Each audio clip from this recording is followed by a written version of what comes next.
ഇനി ഈ മരണം മാത്രമല്ലല്ലോ, ജര, വ്യാധി, പലതരത്തിലാണ് ദുഃഖങ്ങൾ ശരീരത്തില്. ഈ മനുഷ്യജന്മം അങ്ങോട്ട് കിട്ടിയാലും മരണഭയം മാത്രമല്ല നമുക്കുള്ളത്, ജര ബാധിക്കും. ഇപ്പൊ പിന്നെ നേരത്തെയാണ്, അകാലത്തിലാണ് ജരയും നിറയും ഒക്കെ എന്നാണ്. പണ്ടൊന്നും അങ്ങനെയല്ല, ഇപ്പൊ നേരത്തെ തന്നെ ബാധിച്ചു തുടങ്ങി. രോഗങ്ങൾ എന്നാണ്. നമ്മളൊക്കെ രോഗങ്ങളെ കൊണ്ട് ജീവിക്കുന്നവരാണ്, രോഗികളായിട്ട് ജീവിക്കുന്നവരാണ്, സഞ്ചരിക്കുന്ന മെഡിക്കൽ സ്റ്റോറുകളാണ്. നമ്മുടെയൊക്കെ ബാഗ് തുറന്നു നോക്കിക്കോളൂ, നമ്മുടെ വീടുകളിൽ വന്നിട്ട് അലമാര നോക്കിക്കോളൂ, അടുക്കളയുടെ അലമാരയുടെ, ഫ്രിഡ്ജിന്റെ മുകളില്, എവിടെ നോക്കിയാലും കാണാം ഒരു പെട്ടിയും അതിൻ്റെ ഉള്ളിൽ കുറേ ഗുളികകളും. കഴിച്ചു കഴിഞ്ഞത്, ഡേറ്റ് കഴിഞ്ഞത്, തുറന്നു പോലും നോക്കാത്തത് ആയിട്ട് എത്ര കുപ്പികൾ കാണാം, എത്ര തരത്തിൽ തരാതരം മരുന്നുകൾ കാണാം.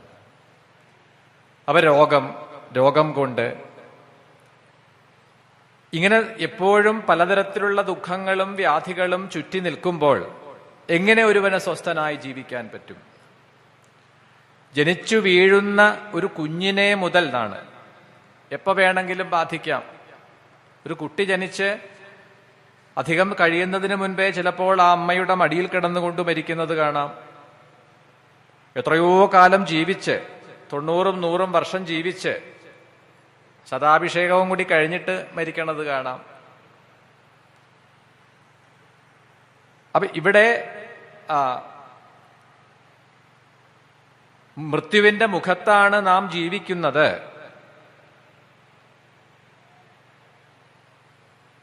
അപ്പോൾ എങ്ങനെ ഒരുവന് സ്വസ്ഥമായി ജീവിക്കാൻ പറ്റും? അതാണ്. മരണമില്ലാത്ത വസ്തു അങ്ങനെ ഒന്നില്ല.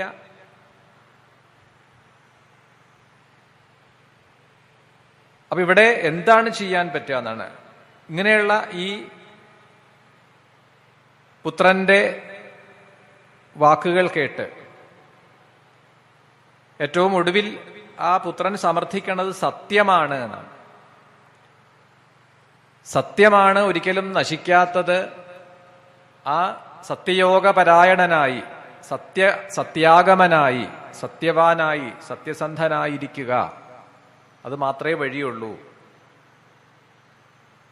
അറിവ് തരുന്നത് പോലെ, വിദ്യ പോലെ കാഴ്ച തരുന്ന മറ്റൊരു കണ്ണില്ല. അതാണ് ഉപനേത്രം. അകക്കണ്ണ് തുറപ്പിക്കുന്ന പ്രക്രിയയ്ക്കാണ് ഉപനയനം എന്ന് പറയുക. അപ്പോൾ ഒരു അറിവ് നേടാൻ ഒരു കുട്ടിയെ, ഒരു ശിഷ്യനെ ഗുരുവിന്റെ സമീപത്ത് കൊണ്ടുപോയി അവന്റെ അകക്കണ്ണിനെ തുറപ്പിക്കലാണ് ഉപനയനം. അതെല്ലാ അറിവ് നേടുമ്പോഴും നമ്മൾ അത് ചെയ്തിരുന്നു ഒരു കാലഘട്ടത്തിൽ. ഗുരുവിന്റെ അടുത്ത് നിന്നും, ഗുരുമുഖത്തു നിന്നും വിദ്യ നേടുന്ന സമയത്ത് ഗുരുവിന്റെ അടുത്തേക്ക് ഉപനയിച്ച് കൊണ്ടുപോവുക, അറിവ് നേടുക. അപ്പൊ വിദ്യ പോലെ നമുക്ക് കാഴ്ച തരുന്ന മറ്റ് വേറൊരു കണ്ണില്ല. സത്യം പോലെ വലിയൊരു തപസ്സില്ല. മനുഷ്യനെ ഏറ്റവും അപകടത്തിൽപ്പെടുത്തുന്ന ഒന്ന് രാഗമാണ്. ഏറ്റവും വലിയ ദുഃഖം കൊടുക്കുന്നത് രാഗം. സുഖാനുശയീ രാഗഃ. നമുക്ക് സുഖം തരുന്നു എന്ന് നാം കരുതുന്ന പലതും നേടാൻ വേണ്ടി പ്രയത്നിക്കുക. നേടിക്കഴിയുമ്പോൾ അതുമായിട്ട് ഇങ്ങനെ ചേർന്നിരിക്കുമ്പോൾ കിട്ടുന്ന ഒരു ആനന്ദം, അതിനോട് ഇങ്ങനെ ഒരു ഒട്ടിച്ചേരലുണ്ടാവും. അതിനെയാണ് രാഗം എന്ന് പറയുക. അതിനെ നമുക്ക് വിട്ടുകളയാൻ പറ്റില്ല എന്ന്. ത്യാഗം പോലെ മനുഷ്യന്, ത്യാഗത്തിന് തുല്യം സുഖം തരുന്ന വേറൊന്നില്ല.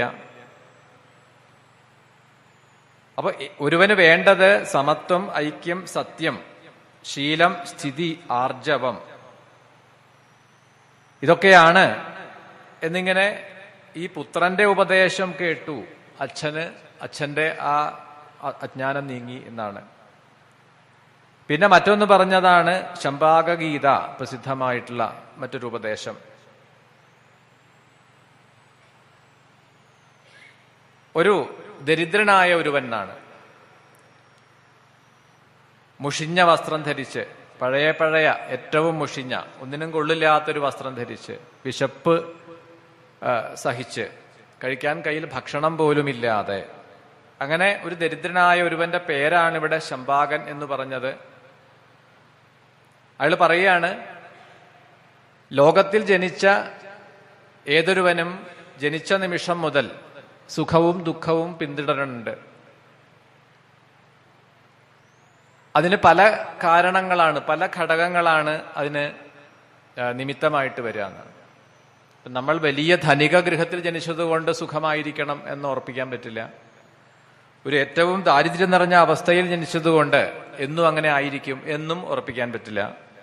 സാഹചര്യങ്ങൾക്കനുസരിച്ച് മാറ്റം വരുന്നുണ്ട്. നമ്മളുടെ ജീവിതത്തിൽ പല ലാഭവും അതേപോലെ നഷ്ടവും പിന്നീട് ഉണ്ടാവാറുണ്ട്.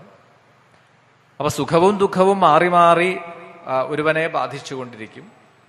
കാലക്രമേണ ഒരു ദിവസം ഈ ശരീരം വിട്ടു പോകേണ്ടതായി വരും. കാലം കൊണ്ടുപോകും. കാലൻ അല്ലെങ്കിൽ കാലം, കാലൻ എന്ന് നമ്മൾ പറയാറുണ്ട്. അപ്പൊ എന്തു വേണം? സുഖത്തിൽ അമിതമായിട്ട് ഹർഷം. നമുക്ക് സുഖം വരുമ്പോൾ അത്യധികം സന്തോഷിക്കുക, അതിന്റെ ആവശ്യമില്ല. ഒരു മിതമായിട്ടൊക്കെ സന്തോഷമുണ്ടോ? ഉണ്ട്, അത് മതി. ദുഃഖത്തിൽ അത്യധികം പരിതപിക്കേണ്ടതുമില്ല. അത് വരേണ്ട സമയത്ത് വരും, ദുഃഖം മാറേണ്ട സമയത്ത് മാറും. അപ്പോ സുഖത്തിൽ അധികം ഹർഷം വേണ്ട, ദുഃഖത്തിൽ അധികം പരിതപിക്കേണ്ടതിന്റെയും ആവശ്യമില്ല. രണ്ടായാലും നിസ്വനായി സഞ്ചരിക്കുക. അങ്ങനെയെങ്കിൽ ഒരുവന് ഈ ലോകജീവിതം സ്വസ്ഥമായി സുഖകരമായി മുന്നോട്ട് കൊണ്ടുപോകാൻ പറ്റും. അങ്ങനെ നിസ്വനായ ഒരുവന് രണ്ടവസ്ഥയിലും അതിനെക്കുറിച്ച് അമിതമായി ആകുലപ്പെടാതെ ഇരിക്കുന്നവന് സ്വസ്ഥമായി ഉറങ്ങാൻ കഴിയും, സ്വസ്ഥമായി ഉണരാൻ കഴിയും. ഈ ഉറങ്ങാൻ കിടക്കുമ്പോഴുള്ള ചിന്തകളാണ് അസ്വസ്ഥത ഉണ്ടാക്കുന്നത്. അധികം ചിന്തകളൊന്നുമില്ലാത്തവനെ സംബന്ധിച്ചിടത്തോളം കിടന്നാ ഉറങ്ങും. ഒരു നിശ്ചിത സമയം കഴിഞ്ഞാൽ സ്വസ്ഥമായിട്ട് എണീക്കും, ഒരു കുഴപ്പമില്ല. ശരീരത്തിനേക്കാൾ നമ്മളെ അലട്ടുന്നത് പല വിചാരങ്ങളാണ്, ചിന്തകളാണ്.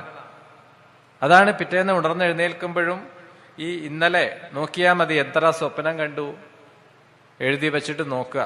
അപ്പോഴാണ് എന്തെല്ലാം സ്വപ്ന കണ്ടത്, അത് എവിടുന്ന ഇത് വരണത്. മുൻപ് നമ്മൾ ചെയ്തതായ കുറെ കാര്യങ്ങൾ അല്ലെങ്കിൽ ഇനി ചെയ്യാൻ പോകുന്ന കുറെ കാര്യങ്ങളുടെ ഒരു മനനമാണ്. അതാണ് ഈ മനസ്സ് കൊണ്ടുവന്ന് ചിത്രരൂപത്തിൽ നമ്മളെ സ്വപ്ന രൂപത്തിൽ കാണിക്കുന്നത്. അപ്പൊ സുഖമായി ഉറങ്ങാനും ഉണരാനും നിസ്വനായ ഒരുവന് കഴിയും.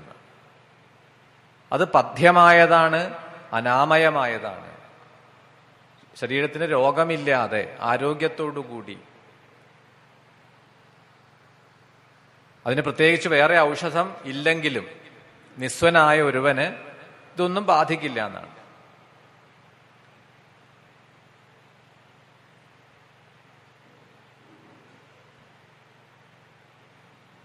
ഇപ്പൊ സമ്പൽ സമൃദ്ധിയുടെ ഏറ്റവും ഉയർന്ന അവസ്ഥയിൽ കഴിയുന്ന ഒരുവൻ, അവന് ഈ മനോനിയന്ത്രണം സാധ്യമല്ല എങ്കിൽ എന്തു പറ്റുന്നു? അതിലും മുഴുകിപ്പോവും എന്നാണ്. എങ്ങനെയാണ്? താമരയുടെ ഉള്ളിൽ തേൻ കുടിക്കാൻ വേണ്ടി പോകുന്ന വണ്ട് അതിന്റെ പണി കഴിഞ്ഞാൽ, ആവശ്യം കഴിഞ്ഞാൽ പുറത്തു വന്നില്ലെങ്കിൽ കുഴപ്പം എന്താണ്? ഈ താമരയ്ക്ക് ഈ സൂര്യൻ അസ്തമിച്ചാൽ അത് കൂമ്പിപ്പോകുക എന്നൊരു പ്രകൃതമുണ്ട്. സൂര്യൻ അസ്തമിച്ചു, സന്ധ്യ ആയി കഴിഞ്ഞാൽ താമരയുടെ എതളുകൾ വീണ്ടും പഴയ പോലെയാവും. അപ്പൊ അതിന്റെ ഉള്ളിൽ പെട്ടുപോകും വണ്ട്. അതിന്റെ മൂർച്ചയുള്ള കൊമ്പുകളെ കൊണ്ട് അതിന് വേണമെങ്കിൽ തുളച്ചു പുറത്ത് കിടക്കാം, പക്ഷെ അത് ചെയ്യില്ല. ഇതിന്റെ ഉള്ളിലെ ഈ തേൻ നുകർന്നുകൊണ്ട് അതിന്റെ ഉള്ളിൽ തന്നെ ഇരിക്കും. പിറ്റേന്ന് പ്രഭാതമായാൽ ഈ ഇതളുകൾ വീണ്ടും വിരിയും, പക്ഷെ വിരിഞ്ഞുകൊള്ളണം എന്ന് ഉറപ്പില്ല. വേറെ അപകടമുണ്ട്. ഈ രാത്രികാലങ്ങളിലൊക്കെ വെള്ളം കുടിക്കാൻ വരുന്ന ആനകളുണ്ട്. അത് ഈ താമര പിഴുത് കഴിക്കും.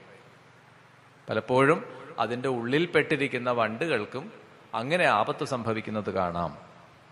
അപ്പൊ പലതിലും നമ്മൾ അമിതമായി മുഴുകി മയങ്ങിപ്പോകുമ്പോൾ എന്താണ്? പലതരത്തിലും അത് ബാധിക്കുന്നതാണ്. പല ദോഷങ്ങളും ബാധിക്കുന്നു. ദുരഭിമാനം ഉണ്ടാകുന്നു. ധനം കൊണ്ടുള്ള ഗർവ്, താൻ അഭിജാതനാണ് എന്ന് അഭിമാനിക്കുക, സിദ്ധനാണ് എന്ന് തോന്നുക. ചിലപ്പോ അങ്ങനെയാണ്, ഞാൻ പറയുന്ന കാര്യങ്ങളൊക്കെ ഫലിക്കുന്നുണ്ട്, അതുകൊണ്ട് ഞാൻ സിദ്ധനാണ്. വേണമെങ്കിൽ ബോർഡും വെക്കും. അപ്പോൾ 10 ആള് കൂടും, സിദ്ധനാണ്. നമ്മൾ പിന്നെ അങ്ങനെയുള്ളതിൻ്റെ ഒക്കെ പിറകെ പോവാൻ നമുക്കൊരു മടിയില്ല. അപ്പോൾ മതമുണ്ടാവുന്നതാണ്.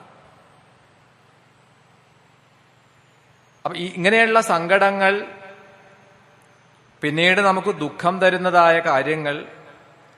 അപ്പൊ എവിടെയാണ് നമുക്ക് ഇതിനൊക്കെ പരിഹാരം കണ്ടെത്തേണ്ടത്? ബുദ്ധിയിലാണ് ചികിത്സ വേണ്ടത് എന്നാണ്.